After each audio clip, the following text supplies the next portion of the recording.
like to thank the NFL Foundation for their generosity in making this course possible.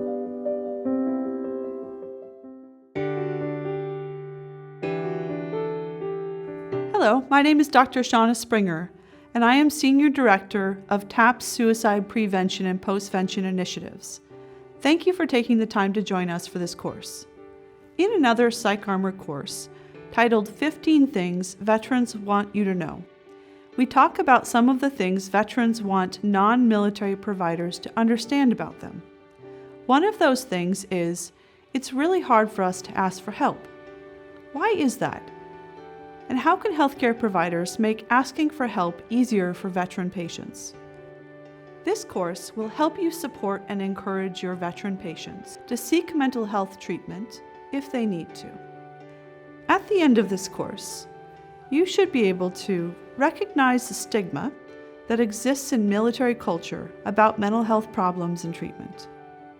Understand that military personnel may associate mental health providers with negative evaluations, which can make it hard to ask for help. Describe differences between the mission focus of military service and the individual focus of mental health treatment, and discuss how these differences affect mental health stigma, and understand how to help a military or veteran patient overcome barriers to seeking treatment. It can be difficult for service members and veterans to ask for help when they're struggling with mental health problems. Why is that? For generations, military veterans have hesitated to seek treatment for invisible wounds. Research clearly shows that military personnel and veterans have historically had negative beliefs about what it means to have a mental health problem and seek treatment. These beliefs, or stigmas, are related to a reluctance to seek help when needed. Some common statements military members have reported when asked about attitudes towards seeking help for mental health concerns include, they will be seen as weak. Others will treat them differently if they seek care. Leaders would blame them for the problem, and their comrades would have less confidence in them. Given these beliefs, it is easy to see why military members and veterans find it difficult to ask for help with mental health concerns. But why does this population feel this way? What is special about them, and how can we as healthcare providers make a difference? The military is a unique culture with its own rituals, traditions, beliefs, and values. The people who choose this life are changed by their exposure to this culture.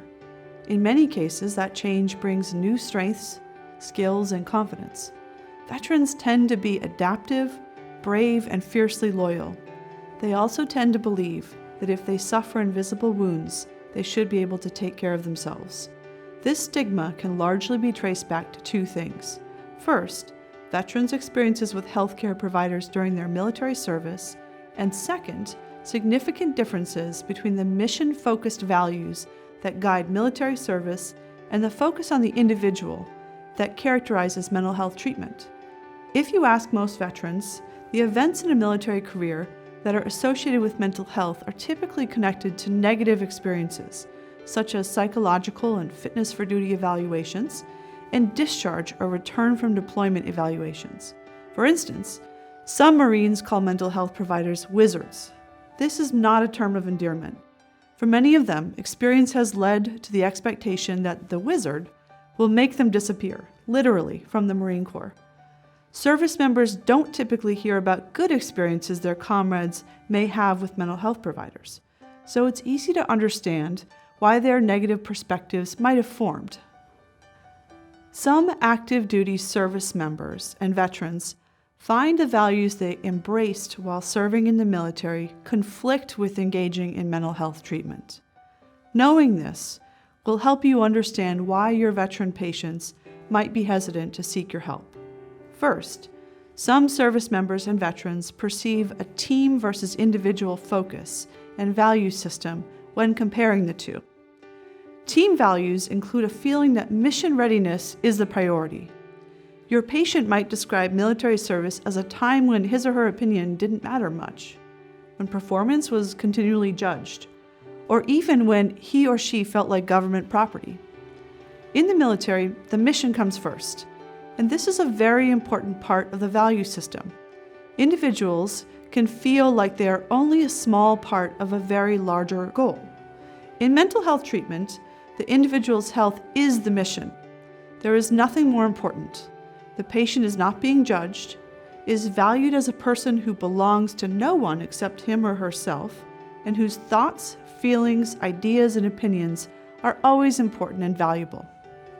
Second, military veterans might notice a stark difference in the degree of autonomy felt as part of their service versus that which they experience in treatment.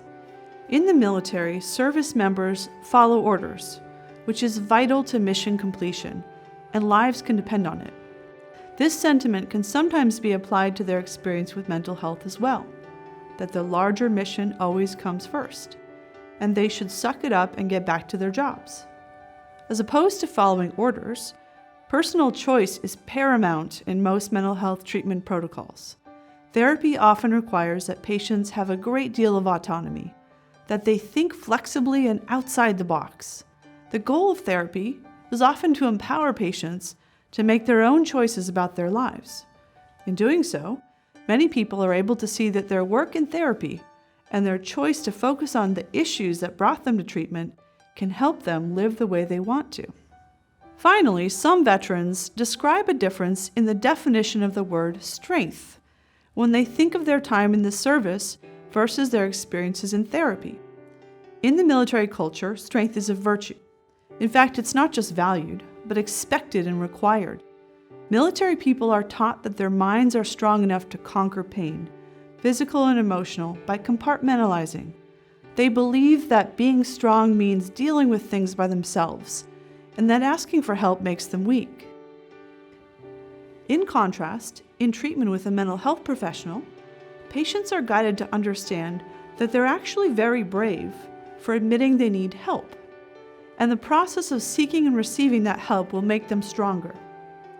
Providers do their best to help alleviate pain during treatment, but also understand that many times the most important thing a person can do is address suffering.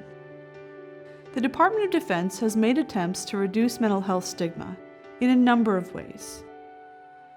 Through behavioral health providers who are embedded in many combat teams, making it easier for service members to ask for help. Through service members and military leaders who are better educated about mental health problems. An important factor in making this education resonate is to ensure that it reaches leadership groups who have credibility with as many service members as possible, such as enlisted leaders. And military personnel have also been given the opportunity to interact with service members in recovery from mental health conditions, who sought help and feel better. This allows them to see people who look just like them, still in uniform, after seeing a mental health provider and doing okay. While the military is making an effort to reduce stigma related to mental health issues, there's still a long way to go. So what can civilian healthcare providers do to reduce stigma and help encourage veterans to seek mental health care if they need it? When all is said and done, we want our patients to understand a few key concepts. Unlike what they knew in their military service, we want to challenge them to a new way of thinking, that restoring their health is the priority, that no one will judge them, that the goal is to think creatively and outside the box, and that what they think matters and is critical to their recovery. You might find opportunity in your interactions to use a simple statement to reinforce these ideas, right after you meet with new patients or throughout your therapeutic relationships. By integrating a few key insights into your practice, you can be the healthcare provider who changes your patients' perceptions of mental health. First, you can point out that your patients are making a brave choice. You can use one or more of these phrases. Getting help is brave. Brave people show up, even when it's the hard thing to do. You've suffered long enough. It was time, and you made a good choice. Getting help will make you stronger in the end. Tell your patients what they learned in the service will help them in treatment. For example, you have the skills to solve this problem. Your military service has made you very strong and capable. Together, we'll work to help you achieve the goals you have for your life now.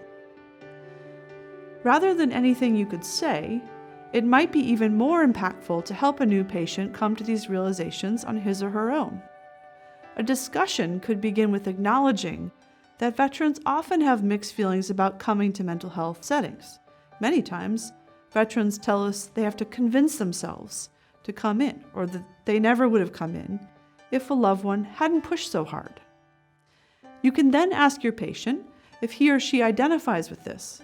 Listen to the responses.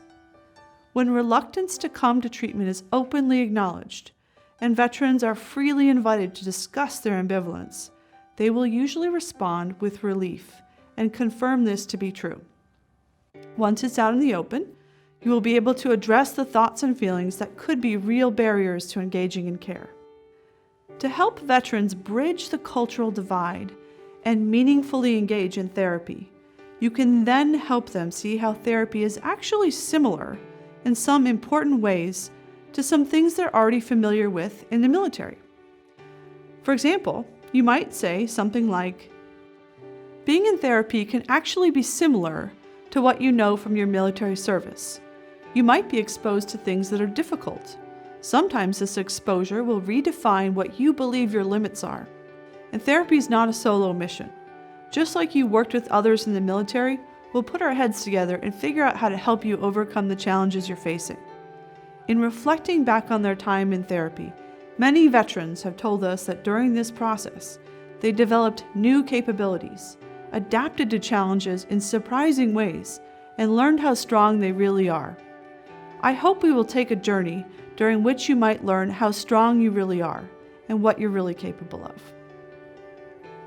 In conclusion, while there are many cultural factors that may make it difficult for military veterans and service members to ask for help, there are many ways to show how values, skills, and personal qualities gained in the military align with making a full commitment to therapy. Stigma is very real for veterans. Stigma regarding mental health is based on multiple factors, including service members' past experiences with mental health and mental health providers, as well as marked differences between their military experiences and what supportive therapy is really like. Mental health providers can be part of erasing stigma in their patients, one encounter at a time. Tell your patients they are brave to seek help, that their military service has made them strong, and that mental health treatment might lead them to understand a great deal more about themselves, not too different from their military service after all. Above all, help them to see how engaging in therapy can make them stronger in the end, and empower them to notice the difference within themselves as a result of that choice. With this simple gesture, you can help erase the cultural stigma that is a battle itself for many veterans. Thank you for taking the time to take this course, and for your outstanding care and treatment of our country's service members and veterans. The Veterans Crisis Line number is available 24 hours a day, 7 days a week. Please call 1-800-273-8255 and then press 1 if you or someone you know is in crisis or just wants to talk. If you have any questions or need assistance, go to the PsychArmor website or call the PsychArmor support line at 844-779-2427. Thank you for completing this course and taking that one step further in learning about our American veterans.